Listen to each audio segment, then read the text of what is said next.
मंडळी, खिलार प्रेमी येरगावकर चॅनलमध्ये आपलं सरचं स्वागत आहे. आपण आलोय आंबोडेमध्ये आणि आज आहे गुढीपाडवा. गुढीपाडव्याच्या सर्व तुम्हाला खिलार प्रेमी चॅनलला तुम्हाला सर्वांनी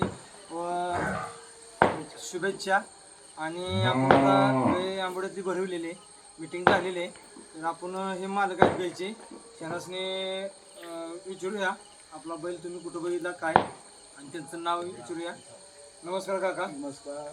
तुमचं नाव गाव आणि मोबाईल नंबर सांगा आणि तुम्हाला बैल तुम्ही कुठलं बैल आणि तुम्हाला कुणी माहिती दिली बैलाची ती थोडीशी व्यक्त करा. माझं नाव पोपट सामा इंगवली, राहणार आंबवली, तालुका खटाव, जिल्हा सातारा. महेंद्रानं माहिती दिली बैल आलाय म्हणून. आज तुमच्या गावची यात्रा होती. आंबोड्यामध्ये बघायला आपला मान बी आपल्याला याला भेटला.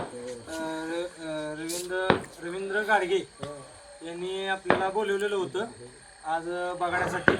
मग आपण बघायचं सगळं चालवून बिलवून देवा दर्शनी सगळं करून रविभाऊ म्हणले मग गयक आहे मग तुम्ही भरवताय का, तर म्हणलं आपण भरूया गयक. की आपण गय आता सगळी भरवून घेतली नाही. तर रविभाऊ थोडंसं तुम्ही तुमच्या गावची यात्रेची प्रथा परंपरा 100 वर्षापूर्वीची आहे ही. दरवर्षी देवाला गर्दी म्हणलं तरी तसा गाड्या निघत होते पूर्वी. आता संख्या जरा कमी झाल्यामुळे जरा आता मोजकेच निघतात गाड्या. तसं आता जुन्या परंपरे म्हणजे आहे ते आपलं गाडा चालू आता चालू परंपरा आहे ते चालू ठेवायचे. ठीक आहे. पुन्हा एकदा तुम्हाला गुढीपाडव्याच्या नवीन वर्षाच्या हार्दिक शुभेच्छा. धन्यवाद.